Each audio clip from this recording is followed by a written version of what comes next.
Welcome back to GBNAmerica, where I'm particularly pleased to be able to talk to Jillian Anderson, who's done some fascinating work on how people from various religious communities voted in the recent election. Jillian, thank you so much for joining me. And the information you've got is fascinating. The thing that really surprised me was that the majority of Jewish people overwhelmingly voted Democrat in spite of the much stronger support for Israel that comes from the Republicans. Yeah, I think that comes down to a tradition. I think you're only going to peel off certain voters. I think a lot of the younger Jewish population kind of saw things for what it was and was able to establish that the party of old is no longer an ally of Israel. And they're seeing that in is conflicts with many of my Jewish friends here. I live right outside of Boca. I have a lot of Jewish friends here. They still have family members in Israel who are now have been drafted and working on the front lines, and they see it for what it is, and they are breaking the tradition, the stronghold the Democratic Party had on Jewish voters, and a lot of the young ones are breaking off and seeing that Joe Biden and Kamala Harris were not an ally to Israel where their families are. But this is clearly a slow process because I think the figure I've got is that 78% of Jewish voters voted Democrat, voted for Kamala Harris. Yeah, you're right. I think anytime, whether you're looking at Latinas, you're looking at the Black vote, you look at the Jewish vote, I think you're peeling away that strong blue wall that they had, but it's always going to come portion at a time. I think when you are generationally convinced to be a Democrat for X, Y, and Z reasons, I think it takes a revelation and eye opening, and we're seeing that shift slowly but surely. We're seeing that shift, and that blue wall has been coming down.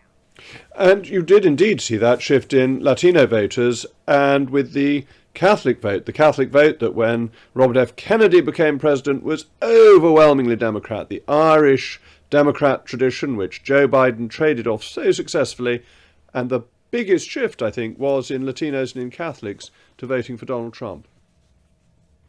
Yeah, you saw a shift there. You saw a giant shift in Latinas. You saw a giant shift in the Black vote as well. I think because the party has changed, and I think that this season in 2024, they ran on a single issue voting, really playing to women votes, really playing on the emotional tactics. But I think a lot of people woke up and they stood for kitchen table issues. They stood for safety. They wanted a strong and secure border. They stood for freedom of speech. They wanted to be able to practice their religious freedoms and say what they wanted to say without being called bigots or being silenced. I think they wanted safe communities, affordable homes, affordable groceries, affordable energies, interest rates and inflation that aren't skyrocketing. And that's really what came home to. When it came to the religious vote, they saw not only their religious freedom at stake, but they also saw kids being lied to, kids being mutilated. And we saw someone in another party purely advocating on women's issues and gaslighting people to think that the number one issue should be abortions. And I think that Kamala Harris and the DNC found out last week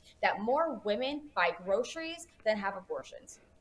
Well, that's a very, very good way of putting it, but it's interesting that even the Muslim vote increased for Donald Trump, even though when he'd first become president in 2017, he had a policy of not allowing Muslims into the country. They've clearly forgiven him for that.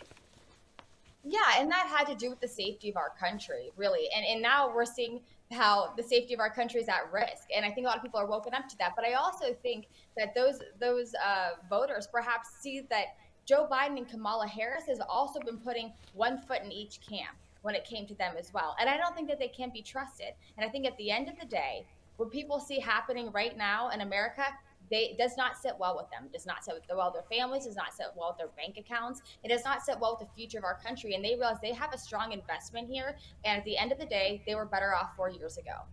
And what you're saying is really interesting because I may be reading too much between the lines, but it seems to me that you're implying that people weren't really voting on a religious basis. They were actually voting on what you call the kitchen table, the bread and butter issues of was I better off 4 years ago than I am today? Will I be better off over the next 4 years? And Donald Trump seemed to have the better answers for that rather than people sticking to religious silos.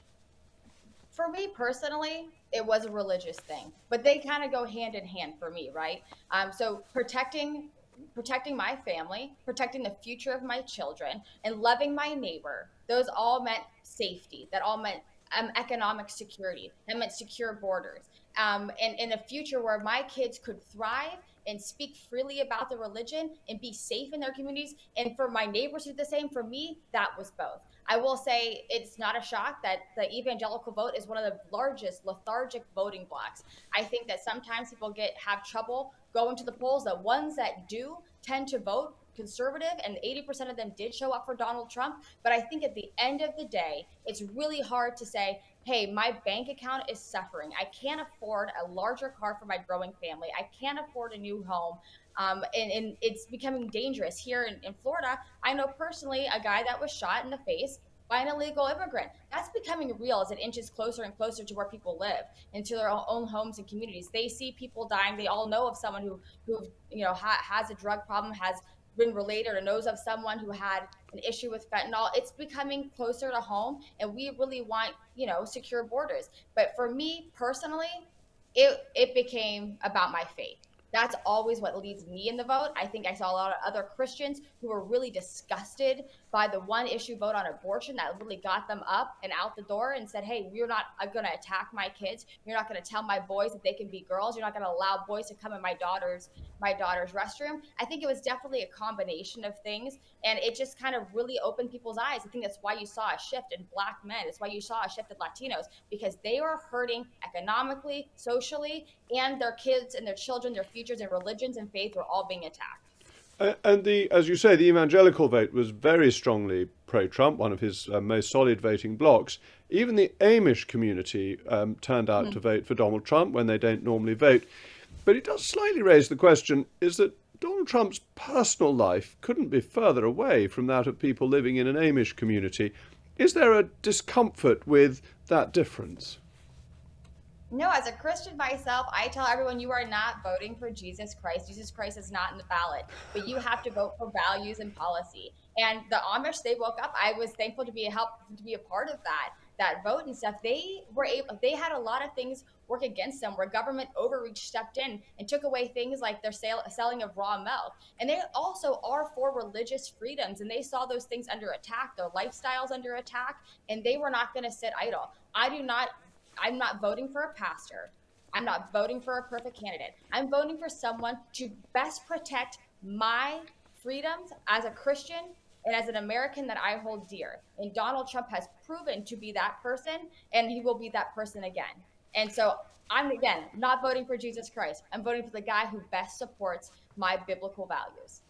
And interestingly, the atheists, agnostics, and so on moved more towards the Democrats. It was a group that moved away from the Republicans. Is American politics becoming more religious-based? I wish it was becoming more religious-based. I don't see that. And that's something I would encourage. I talk to pastors personally, and I hope that they, from the pulpit, say encourage. We have to vote and elect representatives that look like us, because that's the kind of government in which we have, a representative government where we should be voting our values and our morals as Christians, and we should be encouraging people to do that. So we have a government that looks like the way we look, that feels the way we feel about things, and will vote and set up policies accordingly. I think, unfortunately, we have lost a lot of God in this country. We no longer proudly display the 10 Commandments. We do no longer proudly have prayer and Bibles in churches, in schools, where I think we absolutely need to. I think we have a rise in this anti-God value system, which we saw the Democrats played into that largely with their absolute egregious stance on abortion. That was their number one issue, and they said that day one at the DNC with that abortion truck right outside. That shows where they stood, and it was not on the side of God. It was not on the side of religious freedoms of life and liberty and pursuit of happiness. Well, I completely agree with you. In the United Kingdom, 250,000 babies are killed every year, and I think it is the greatest tragedy, the greatest evil of modern society. And the idea that the first thing you want to do when you get into government is to make it easier to destroy babies seems to me to be absolutely tragic. But it is interesting that the atheists and the agnostics are going in that direction, so that the Democrats are becoming a godless party, whereas Biden always emphasized his religion. Whether he carried it out perfectly, well, none of us carry out our own religion perfectly, but nonetheless his Catholicism to an extent defined him. Yeah, I think until it was no longer convenient he can use that as a mask, but didn't follow suit. I think there was a lot of people in the religious communities, a lot of people in the Catholic community that were really upset by his stance. But I mean, they made it clear, like I said, on day one, that they were pushing an agenda full of identity politics, and social grievances and alarming rhetoric that were all anti-biblical values on day one. And they were under the impression that especially women like me would fall in line with their progressive appeals, and it clearly did not work. It is no surprise to me that anti-God people would fall in line with these things that are anti-God principles and progressive ideas. That to me makes sense. They have promoted the party of death. And to me, that's what they championed on, and they got the cult that followed them appropriately. Well, I agree with you. I think the cult of death, both at the beginning of life and the end of life, is something we should be very concerned about. But America, unlike the United Kingdom has an established church. We are, at least nominally, a Christian country constitutionally. America, that's not true. You have a constitutional separation between the church and the state. Do you think that is being eroded, and would you like to see that changed more and to bring more religion into the state? You were talking about having the Ten Commandments and Bibles in schools. Yeah, I think people really misunderstand what that means. The separation of church and state, it never meant that we could not influence government as a religious person, as a Christian. We were founded on Christian principles. All our founding fathers looked to the Bible, looked to the book of Deuteronomy to write our Constitution. It was complete. There was more context taken out of our founding papers from the Bible itself. We are a Christian country. However, the separation of church and state meant our government could not run our church. It would never meant the church could not influence our government. And that is something that has been largely misinterpreted by many people who do not want these principles to be held dear. And I remind people that we were given these freedoms because of God, and that's listed in our Constitution. And people would love to erode that to make the government our God. So we are not given freedoms other than by our government. And I want to make sure that there is always religion in place that we can express that God is the commander and the governor of freedom, not our government. And when you look at future elections, are you concerned that religion in the United States, as in other Western countries, has been declining? Or do you think there are hopeful signs that more people are finding religious comfort? I do think that it's sad. It's always a worry, right, that it's declining. I want this to be a bold Christian nation who's proud of their faith. I think we have a large sin problem in this country that we're unwilling to address. I think we champion sin here, and I think that's a travesty, and I think that's where a lot of things fall apart. You do see revivals here and there, especially after tragedies, especially after COVID. You saw a lot of people waking up that, hey, we need God again. We saw the government overreach, and we need to press forward again. I have hope, right, that this is going to be a Christian nation that stands on its morals. And I think that last Tuesday, we championed a lot of those Christian principles. And I'm really proud of that. And I just hope we keep progressing. We're seeing an increasing number of church leaders, pressing into politics, saying, hey, we have to transform back to the way this was supposed to be. We are a God-fearing nation, a beacon of hope, and a Christian nation, like we were founded on those principles. So I really look forward to all these new leaders and reestablishing that. Well, Jillian, thank you very much. It's been such an interesting insight, an explanation of how America voted. I'm extremely grateful to you. Thank you. Thank you.